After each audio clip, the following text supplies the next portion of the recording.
Welcome in, welcome back. It's a Sunday. It is just before 8 o'clock, but that's okay.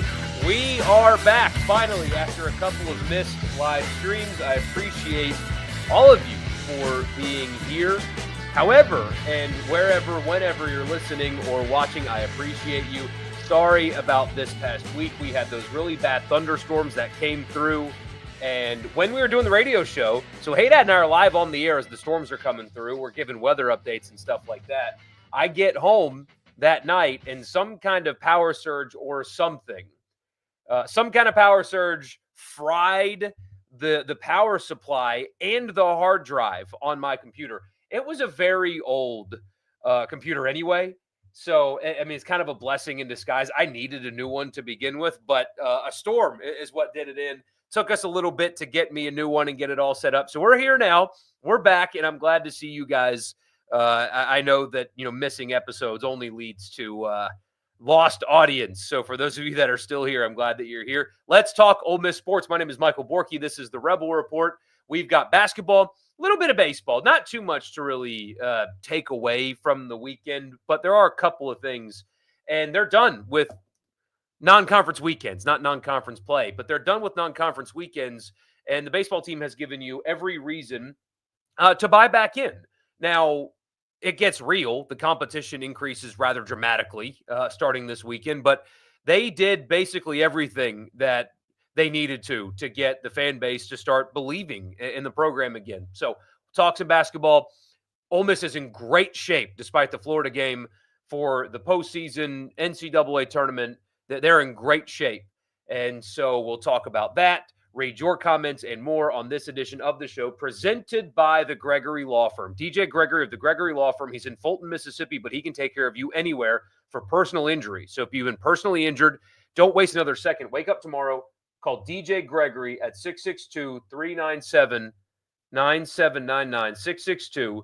662-397-9799. Also, if you're a small business owner and you have a legal situation or need some legal advice, or if you want to start a small business and you don't really know, if you have all your T's crossed and your I's dotted, DJ Gregory of the Gregory Law Firm at 662-397-9799 has got you covered. So, Ole Miss, we won't spend too much time on the basketball game itself. Ole Miss loses 90-71 in Gainesville. It was kind of a schedule loss. You see that term in the NBA a lot where teams have 3 games in 4 days and it's the second night of a back-to-back on a long road trip. And they'll say it's just a schedule loss. It's a game that you looked at and you thought they're probably losing that one. And it's just going to shake out that way. I kind of saw this game as a schedule loss for Ole Miss. Florida is very possibly the best team in all of college basketball, especially when they're making shots the way they did. And, I mean, that was kind of the story of the game, right? I thought that, quite frankly, I didn't think Ole Miss played poorly. One second, I'm sorry.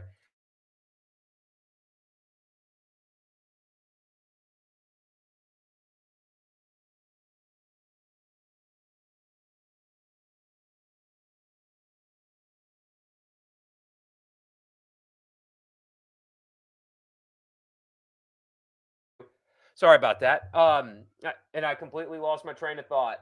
5-year-olds, man, they're supposed to be sleeping, and the time change kind of screwed that up too. But I don't think Ole Miss played particularly poorly on Saturday. I really don't. It's a situation in which they ran into the best team or one of the best teams in college basketball, who especially midway through the second half just could not miss. I mean, there were a couple of possessions. There's 1-3 in particular that Clayton hit where I thought Dre Davis played very good defense on this guy. And Davis is long and athletic and, I mean, D'd him up and had a hand in his face, and he just made a shot. And Florida is good 1 through 5, but they have, quality players coming off the bench as well. They have 4 guys on the floor that can step back and make threes. They're really skilled. They're really long. It's a bad matchup for Ole Miss to begin with. And when Florida was making some of the shots that they were making for long stretches of time, it's really hard for me to sit here and tell you that, well, Ole Miss played poorly or this is a setback or whatever. I don't think that it is. I think Florida is just truly that good that much better, frankly, than Ole Miss and most people that they play. I mean, look at Florida's resume and some of the wins that they have, and I didn't think that this was some kind of a setback. I thought Ole Miss just ran up against a team on the road that is a bad matchup for them and playing really good basketball right now. Padula was really good. In his 29 minutes at 22 points, it was 7 of 13 from the field, 4 of 6 from three. So that was really good. Ole Miss just didn't make shots. They only made 7 threes, only made 1/3 of their total shots. Some of it was them getting open looks and just missing. Other was Florida's really long and athletic, and it's hard to create good looks. But I think this is one of those games where they're going to watch the film and kind of move on quickly from it. I really would be surprised if that game takes their confidence away as a team at all. I think Ole Miss should feel really good about themselves. The way they've played in March, despite that big loss to Florida, the Oklahoma win, getting that Tennessee win, and the draw that they get in the SEC tournament now is one that you like for a couple of reasons. We'll get to that in a second, but this is one of those games that, again, it's a veteran team. I would be very surprised if this is a situation in which they get a setback from, or like this sets them back at all. They should be fine. They're in really good shape. They should still be very confident in their ability to play with basically anybody in college basketball. Florida is one of those rare few that I think on Florida's best night, Ole Miss really can't compete with. But otherwise, flush it, move on. I'm sure they have already. Now comes the SEC tournament. Ole Miss obviously avoided Wednesday. That's a really good thing. A little bit more rest, fewer games, stuff like that. They will play at noon on Thursday, which is good for us on the radio show because we'll get to talk about the game the second it's over. And they'll play the winner of South Carolina and Arkansas.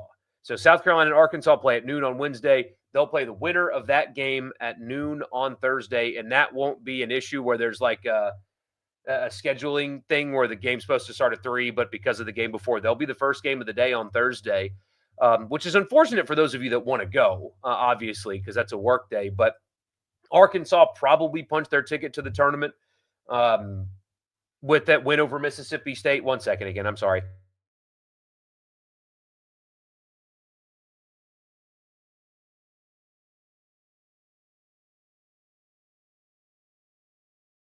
I'm sorry, guys. I'll be right back. I have to help him. Hold on. I'm sorry.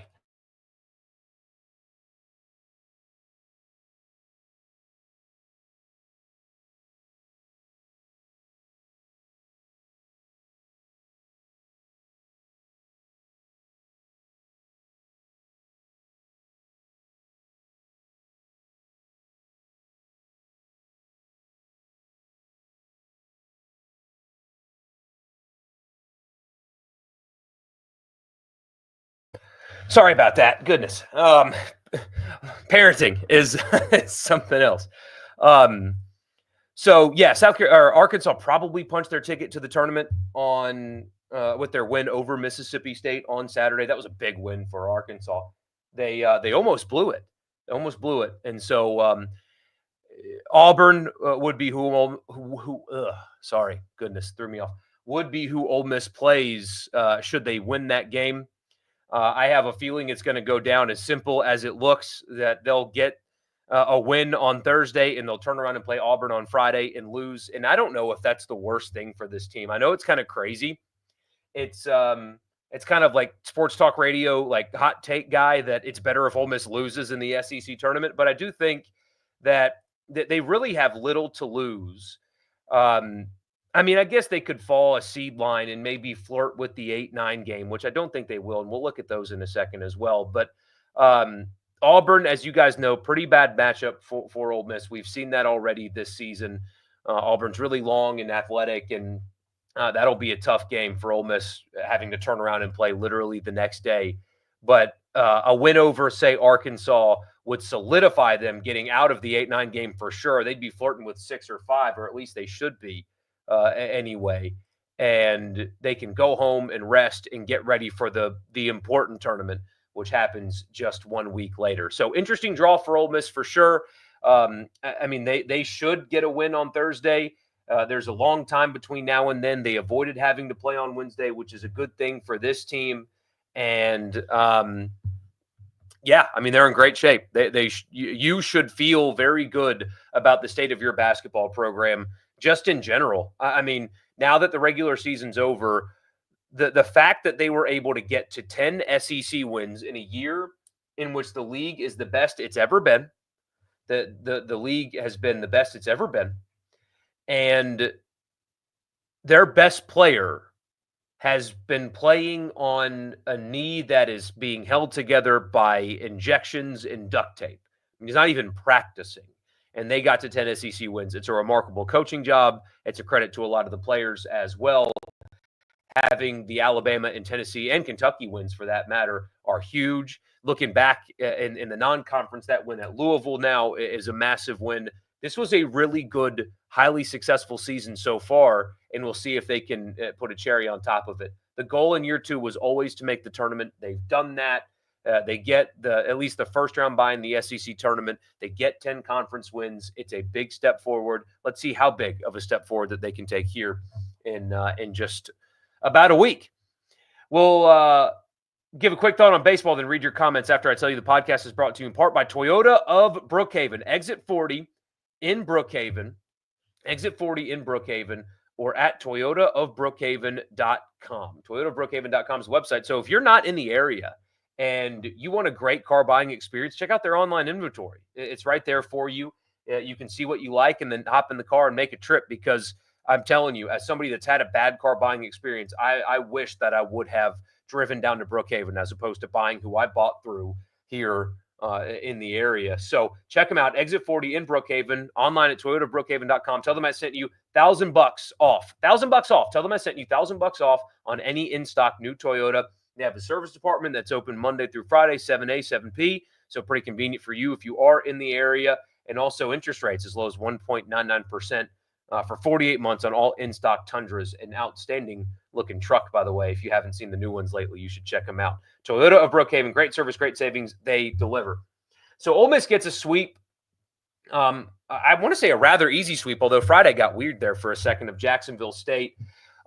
Very little really to take away, although, I mean, the outfield in general had a really good weekend as well. Hunter Elliott, turns out he is a human being. After all, he can give up runs and he can get sick. So he's not a robot after all. Was a little down with some kind of illness and tried to pitch through it and just kind of didn't have his best stuff. And turns out he actually can give up a run. And he did that against Jacksonville State. But one thing, it gets real now, right? Like, that's the takeaway, is they've done everything that they can do in the non-conference to get fans to buy back in. They certainly look the part. They look like a good team. They have a handful of good wins on top of it. I mean, you're going to play your Jacksonville States and stuff in the non-conference, but that Arizona win looks good. That Clemson win looks really good. That Southern Miss win is going to travel as well. They've done everything. They look the part of a team that should be playing in the postseason, that should get a number of wins in SEC play, and most definitely should not be the 16th best team in this 16-team league. They look the part, which is the most important thing that they've done in 2 years plus 13 games. So they look the part. But what I really liked about them this weekend, and something that I've noticed about this team now, as opposed to, frankly, each of the last 2 years and even before, Ole Miss played with an edge on Friday, especially because Friday got mouthy and chippy.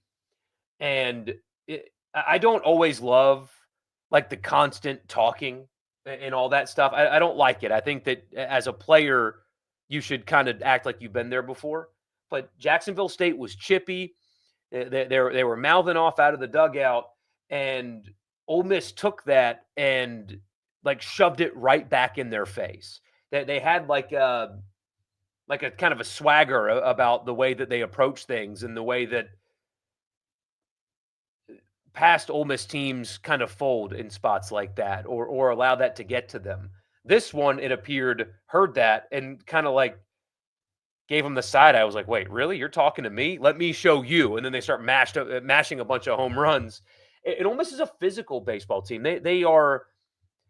they strike out a lot, but they're hitting a bunch of home runs, and they look physically different than recent Ole Miss baseball teams. There's a lot of size, and that's kind of more what you would like to see in today's baseball anyway. But there's very little um, opportunities for opposing pitchers to not fear a ball going over the fence with this team. It's a physical team, and it looks like they've got some kind of like a good edge about them because Jacksonville State kind of tested them a little bit, not kind of tested them a lot, and Ole Miss responded really well to that and had almost like an arrogance about him, which I thought was a good thing. So let's read some comments now. Appreciate you guys being here. That's really I know you're probably looking for something a little bit more in depth, but I have a hard time like breaking down a series with Jacksonville State. The important thing is they won, they looked good doing it, and they responded to some of that chippiness with execution and the long ball and a little bit of swagger. So I liked that about this team. So anyway. First comment, got to count 10-8 with 3 signature wins over Bama, Kentucky, and Tennessee as quite the successful regular season. 2 top 5 wins. Absolutely. I mean, there is, look, if you were grading it, it would be an A season, a straight up A season. The only thing that's preventing it from going to A plus territory, I think, is the Texas A&M collapse and going 0-2 against Mississippi State. You guys know me. I don't think that your record against your rival should matter. I'm sure this will get brought up at some point this week on the radio show. I don't think it matters that Ole Miss lost to Mississippi State twice. You would take Ole Miss's season 100 times out of 100 compared to theirs, right? So I don't think the rivalry carries weight to the point that some other people do, where they would take a worse record and wins over their rival. That's a real thing that real people think, I promise you.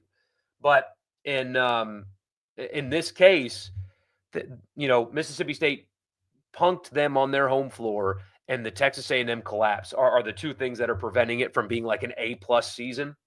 But maybe it should be anyway, because like you said, 2 top 5 wins for the first time ever, double-digit SEC wins, and the first time that the SEC, or not the first time that the SEC's been good, but the best that the SEC's ever been. And Matt Morrell has been playing severely injured for quite some time. It's just a really high-level season that really should have fans excited. And if you're not excited about what you've seen from your program in 2 years, regardless of what happens over the next couple of weeks, there's something wrong with you. So, first time catching this live. I appreciate you, Brian. Glad to see you, man. Real quick, you'd like to rant about Nike screwing up the baseball uniforms more. Those beautiful powder blues have now been tarnished, and it's a shame to see. Yeah, Fanatics, that's something that you guys know that I feel really passionate about. If you've been here every day, you know that I hate Fanatics with a burning passion. And I think that the leagues that have allowed Fanatics to have a monopoly on sports apparel it's shameful that they've allowed it. And it just shows that nobody cares about fans anymore.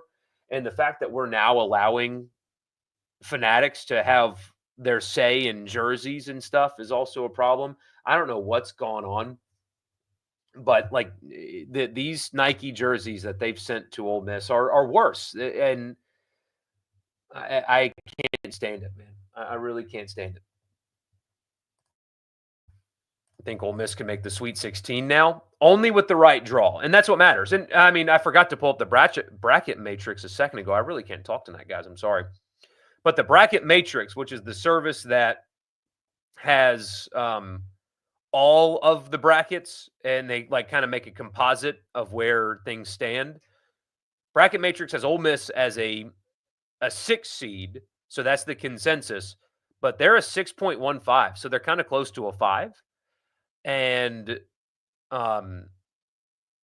I think very comfortably out of the 8-9. I mean, I guess a loss to South Carolina, if that's how it shakes out, could get them there. I don't see that happening. But bracket matrix right now has them as a 6. That would be a really good spot. It's all about draw. I mean, that's what it is. If they get a team that's got like a lot of size and is really physical, then they could be one and done. But if they run into a team that is kind of guard dependent, Ole Miss can play with them. And as we've seen, they can play with almost anybody in college basketball. You've got bad matchups. Florida was a bad matchup. Auburn's a bad matchup. But man, when they lock in and defend the way that you know that they can, and their shots are falling, they actually can play with basically anybody in college basketball. So as long as nothing weird happens this week in Nashville, with the right draw, you should be very excited about watching your team in this tournament. There are other programs, other fan bases within the state and beyond that are almost not excited to watch their team in the tournament because of how things have ended. I think even with the Florida loss, the way it looked, you should be very excited about the current form that your team is in going into the NCAA tournament. Tennessee game, despite not being super high attendance, was a great atmosphere. Fans were super engaged, definitely the most of any season. Certainly sounded like it for sure.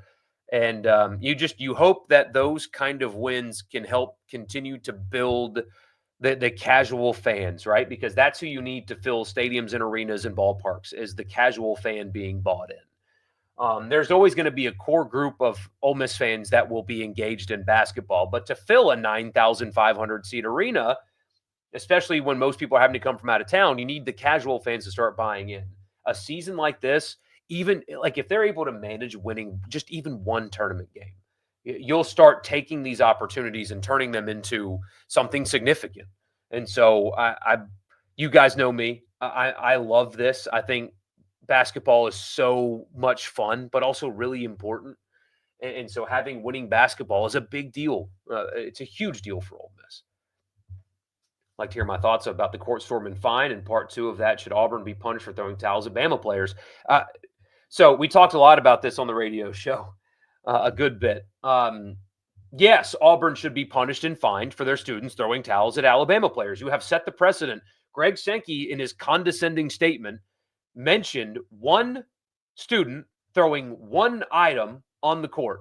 So if that one student gets reprimanded by the commissioner of the SEC, then shouldn't the dozens of Auburn students that threw things at Alabama players see the same, if not worse, reprimand from the league office? I think it's a joke. I think it's a joke. And I mean, I'm very pro court storming. I defended Mississippi State fans on the show when they were catching some crap for storming the court in a game in which they were a favorite. I am pro court storming. I think you should do it. It's fun. Everybody that was on the court had a good time. Those that left early and got there early, despite everybody telling them to stop, it's disappointing that Ole Miss wasn't able to pull it off perfectly the way that Georgia did earlier. But I mean, part of me wonders why is there not any level of common sense applied to stuff like this? It was 10 to 15 students. The PA announcer in the arena was basically screaming, "Don't get on the court." Almost did everything they could to keep people off the court.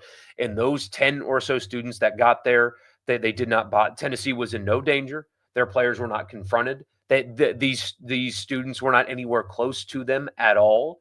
The officials were not in danger. It was nothing, basically. And for that to turn into $500,000, in my opinion, is a joke. And especially, and this is the biggest thing to me. So they could have used some common sense, some discretion, whatever. And anyway, but if this is going to be your stance as a league, right? If you're going to come down hard on 10 Ole Miss students for leaving early, and you're going to have such condescension in your statements the way that the SEC league office did, even though Tennessee players were not in danger, their coaches were not in danger, it was fine. It was nothing bad happened. Fining them $500,000 for that is insane. But if you're going to do that, if you're going to be that, if that's what you think that you need to do, then be about it. Because the SEC uses court stormings and field stormings in promotional material. You can go find their big the video that they released before football season, right? That it just means more, August 24th, 2024. Field storming is in their promotional video. So you think it's so dangerous and so unacceptable and all the garbage that they said in that statement. You think it's all those things, and you're going to fine a school $500,000 for doing it, yet you're going to turn around and you're going to promote the very action that you came down on so condescendingly. That's what bothers me about it. That's what I don't like about it. That is the hypocrisy of the stance that the SEC office takes. If they really cared about it, they would treat it the same way they treat streakers. Have you noticed on broadcast people that run on the field to disrupt the game? They're not shown on television anymore. Have you noticed that? Because they don't want to inspire people to do the same thing. So if you really cared about it, you would instruct your conference's network to not only not promote it and not use it in your promotional material, but you will not show it at all. You won't acknowledge it at all. You will act like it's not happening. And you will ask your television partners in ESPN, who you're in bed with, directly, we want this to stop. Do not show it. Don't acknowledge it.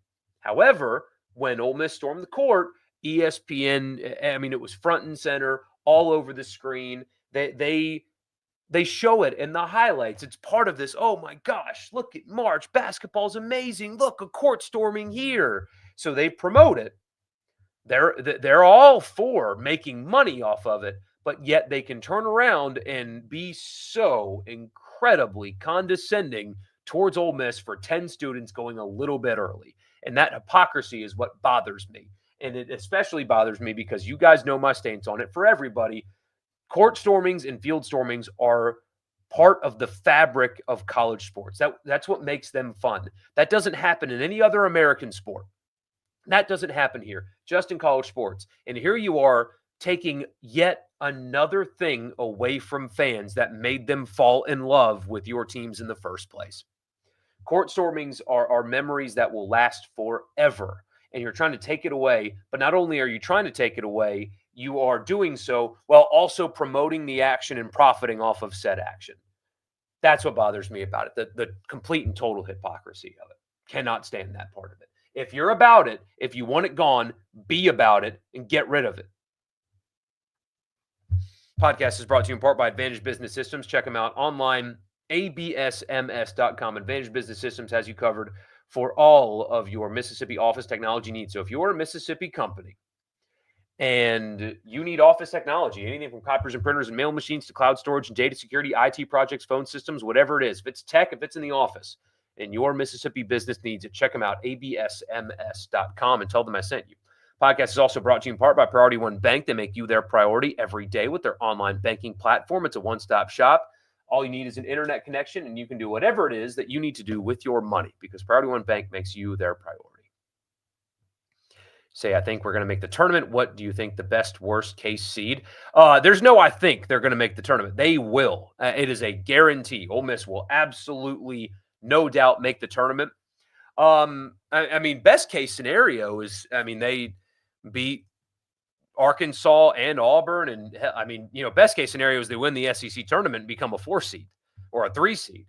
But if you're not going to win the conference tournament, the best case scenario to me, if you're not going to win the whole thing, is to beat Arkansas if it's Arkansas, and then play Auburn well but lose and go home and get rested.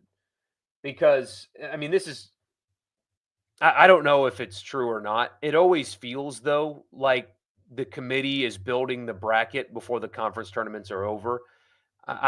Everybody's kind of noticed that it doesn't seem like the conference tournaments carry all that much weight. Like the decisions are already kind of made.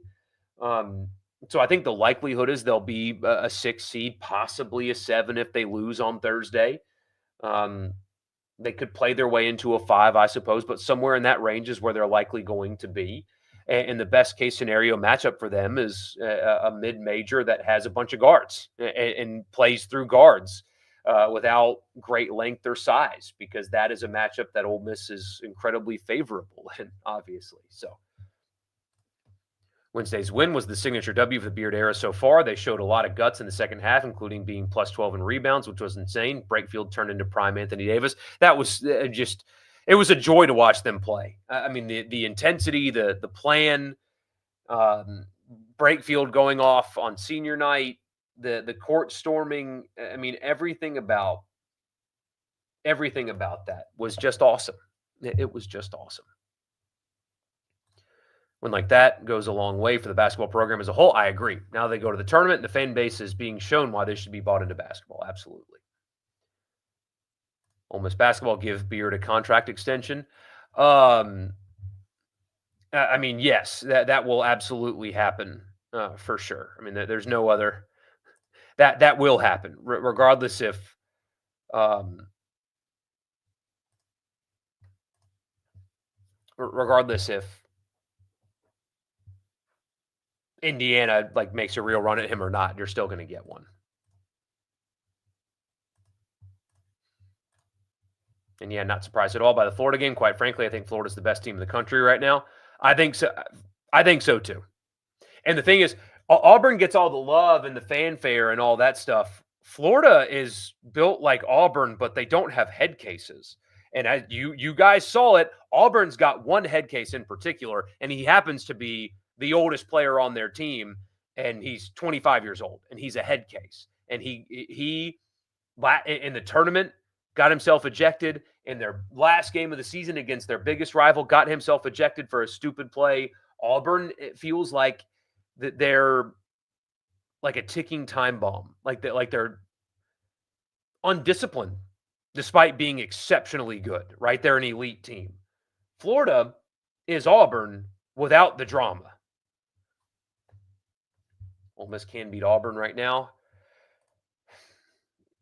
That's still a very difficult game. Ole Miss just doesn't have the size to match up with them on the block. Only Oklahoma and Texas have real NCAA tournament stakes in Nashville, but Texas is probably done. Yes, I think that they're done. Rodney Terry isn't going to last much longer. Let's see. So, yeah, Texas, I mean, they have to beat Vanderbilt for sure. Have to. Oklahoma probably has to beat Georgia as well. But again, I mean, it doesn't appear that there's that much weight put into conference tournament games. Who are the SEC teams coming on strong and who is fading late now going into the postseason? Florida obviously is just special at the moment. Missouri fading. So Florida, I think, is my favorite to win this tournament. But more importantly, I think that they are the favorite to win the national championship. I think they're that good. Missouri fading a little bit for me. 2 weeks ago, I'd have told you that they were a sleeper to make the Final Four, and now I'm not totally convinced that they're going to get into the Sweet 16 at all, or even in the round of 32, winning their first game. So, yeah, Florida surging, Missouri fading, Auburn with Broom's injury possibly not fading, but not what I thought they would be 2 weeks ago. Friday night's baseball game against Jacksonville State was quite the entertaining one. That sixth inning got pretty heated, and then Swayze exploded. This team really looks different mentality-wise. That's what I took away from that, is it got chippy and it got ugly, and Mike Bianco's yelling at umpires, which I love, by the way. I love that because he's a really nice, classy guy. But man, when he's getting after umpires, there's some juice there for sure. But yeah, they responded well to that. And last year's team doesn't respond well to that. Last year's team loses to Murray State in the midweek. Once they give up that lead, they quit. They're done. They're just done. So they've got a bit of an edge about them right now. Almost might be ranked in basketball tomorrow. I think they should be if they're not. Really like what we're seeing from Foley and Moorman. Foley's got to play every day. He's got to catch every day. He's too good behind the plate. And it's not just throwing guys out. He's too good behind the plate, and he's hitting well enough. He's got to play every day. And, if you give Smithwick, some midweek starts behind the plate and DH him because he was their best hitter in conference play last year. But Foley's got to play every day. He has got to play every day. Furness had a good week, too, including the Murray State game. Yes, he did. I am still concerned about his ability to hit SEC pitching. But anyway. Basketball was clutch in both of their last two home games, clawing out those wins against a tournament team and an elite team. Absolutely.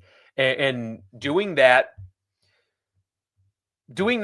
this time of year is what's so important, right? It's the thing that stands out to me on this. It's not just that they won those two games, it's how they won them, because they're going to find themselves in that situation very likely going to find themselves in that situation next week. And the fact that they have now put two games together against what's possibly a tournament team in Oklahoma and an elite team in Tennessee and executed the way they did should be very encouraging. You getting wins anytime are great. Getting wins like that in March obviously means a whole lot more. Shout out to women's basketball now. Probably locked up a host site at the Pavilion for the NCAA tournament. That'll be very cool. That'll be very cool. You think people will come out in good numbers? Coach Yo's done a really good job. She has done a really good job. That will be a very cool scene for sure. I mean, obviously, we don't talk about it much, and it's not for any other reason besides the numbers tell us not to. But that doesn't mean that they're not a program worthy of the praise. She's done a really good job, and they're winning basketball games and hosting in the Pavilion will be very cool because I do think you guys will show up for it and create a really cool environment. So looking forward to seeing what that looks like. Didn't like Keith Carter's response to the fine, and I like him a lot. He's done so many great things, but it seemed weak. He's in an impossible position when it comes to something like that because remember, it's $500,000 that they are sending directly to Tennessee. And they had the PA guy. They had everybody telling these kids to stop, and they did not stop. So I imagine he's a little pissed off because they did everything right, and those 10 kids didn't listen. So he's put in a bad spot there, right? And people are like, well, appeal it. Well, appeal it to who? Who can you appeal it to? It's the SEC's decision, and so I don't know. He's in a tough spot, but yeah, I do think that it could have been worded much better, but he is in an almost impossible spot. It's $500K that he has to send to Tennessee now. What do you think Tennessee's going to use that $500,000 for? It's BS. It's BS. They shouldn't have gotten fined like that, but that's the reality of it. Crazy how Ole Miss is competitive in every sport these days. Wild times. It's what happens when you have an athletic director and a university president that are both not only competent, more than competent, but aligned in the vision of making sports successful. It's big time. Do I think Ole Miss can afford to give Chris Beard a blank check while making Kiffin one of the highest paid coaches and also keep up with others in NIL? Well, Chris Beard won't get a blank check, but do I think Ole Miss can afford it? Yes, because they're going to. Do I think that it's more difficult for Ole Miss to afford it than a Texas? Of course. That's why you're not going to get a stadium, the football stadium renovation. Like, it's not going to happen. Just not anytime soon. Like, don't even look at those renderings. I saw people saying things like, well, the Vaught's next. We need to renovate the Vaught. No, it's not going to happen. Because do you want to continue to invest in your coaches or do you want a stadium renovation? Which one's going to help you win on the field? Not the stadium renovation. No player signs with schools because the stadium just got a nice renovation on the west side.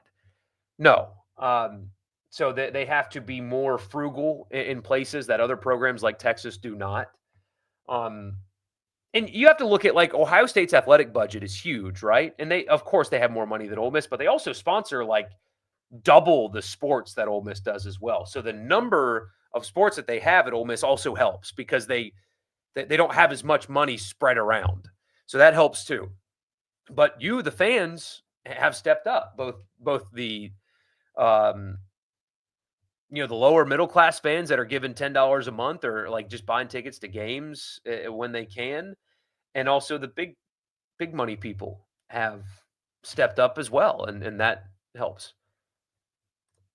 Despite the lack of real meaning for the season, you love SEC basketball tournament. 5 straight days of games with all the fan bases mingling is cool.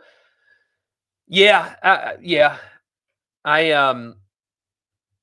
The SEC tournament, quote unquote, scares me though. I mean,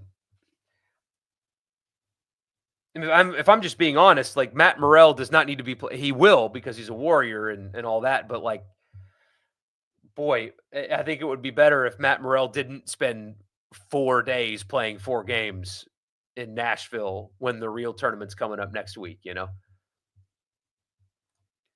Baker Mazar could technically still have 2 years of eligibility left with a JUCO ruling, and if the NCAA passes the 5-year eligibility rule so he can be 27 playing college basketball without a degree. I don't know. I mean, Auburn people are so intense about defending his age. It's bizarre. Like, just own it. Don't get mad when people make age jokes about it. You've got a 25-year-old playing on your college basketball team. Just flip it. Like the Stark Vegas thing. Just flip it. When people are making fun of you, just flip it. But instead, they just get all mad. I don't know. Georgia's a team you wouldn't want to see right now. They're scoring hot, and Mike White has something going now. Got a couple of really good athletes there, too. Doubt that 500K can buy Tennessee a 1 seed. Yeah, Ole Miss ruined that, didn't they? Hope that Auburn gets upset at some point. Me too. Me too. Feels destined to happen, doesn't it? That team doesn't deserve to go to the Final Four. I don't think they have the mental makeup. I don't think they have the mental makeup. Thought the Ole Miss basketball commentators were bad on Saturday on ESPN. To be honest with you, I watched it with I had no sound at all, so I didn't get to hear it. I had no sound. But if they were just like overtly praising Florida, how can you blame them? You know, you don't see why Beard is going anywhere. Him looking over the court rush crowd on Saturday was a little telling to you that he's bought into what he's building. It's still very early, and his quote after the game as well was also interesting. But I do think, look, I think I think it's pretty clear, and maybe I'm just totally misreading it. Maybe I am. I think it's clear that when you look at who has talked about it and what they've said about it, that he has expressed interest in the job at Indiana.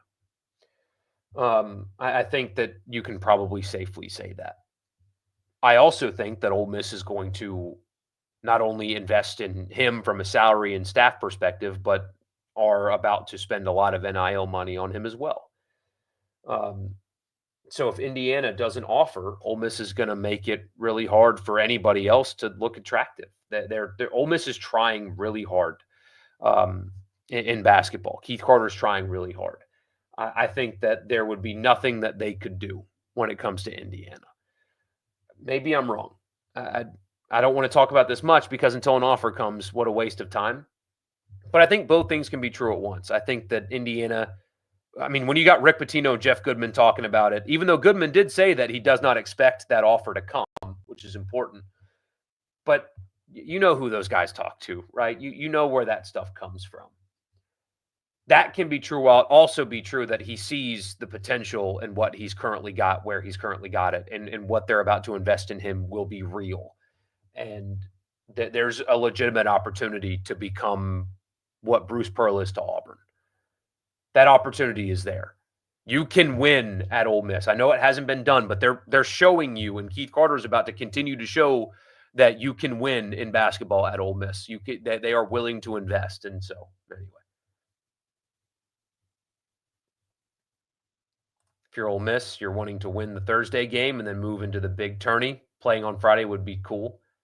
Yeah, win Thursday, play hard and well and healthy against Auburn, and then go home. I know that's weird, but I think that next weekend is so much more important. They're already in, you know. I mean, they're so safely in that unless they're going to win the whole thing, just go home and get healthy. Hope I'm doing good. I appreciate you, Austin. I hope you're doing good too, man. You like my opinion on this? Notre Dame is scheduling more SEC teams than ever before. Why not Ole Miss? I don't know. I mean, it could be as simple as Ole Miss doesn't have the space. Because Ole Miss has their schedule picked out in the future. It could be Ole Miss doesn't want to. Maybe they're looking at it, scheduling right now is create as many wins as possible to make the playoff because the College Football Playoff Committee has established precedent that strength of schedule doesn't matter and that wins matter more. That's why SMU got in. So maybe it's a combination of both.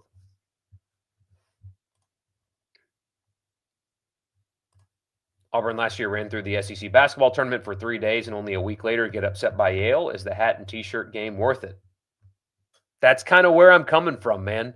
I would much rather not have to play 4 grueling games in 4 days and be healthy for the tournament than play 4 grueling games in 4 days and then not hang a banner. At least you get a banner out of it, but still. That's kind of where I'm coming from there. Love listening to Beard's pressers. No offense to Kiffin or Bianco, but Beard has a charisma, and the way he talks about basketball, I find intoxicating. He's very different. He's And it's almost like you can tell he kind of has a one-track mind that like the only thing he thinks about is basketball. It's all very thoughtful stuff, all intentional. Everything he does basketball-wise has like a purpose, Or conference championship games and tournaments around in 5 years, yes. As long as they don't expand it out to 96 or whatever the hell. But I love this time of year. I love that Furman tomorrow is playing for a bid to the NCAA tournament. I love that Lipscomb made the. I love this. It's the ultimate.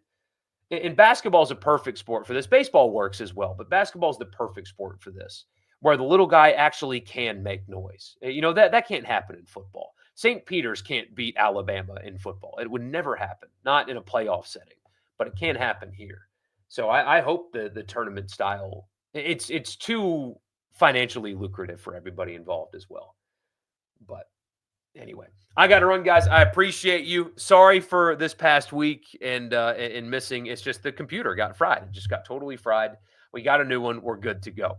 So we'll be back on Tuesday night as usual, getting ready for the SEC tournament and then getting ready for SEC play in baseball. And I agree, UNC should not be in the tournament. I agree completely. Y'all have a great rest of your Sunday. I'll see you on Tuesday. Y'all have a good night.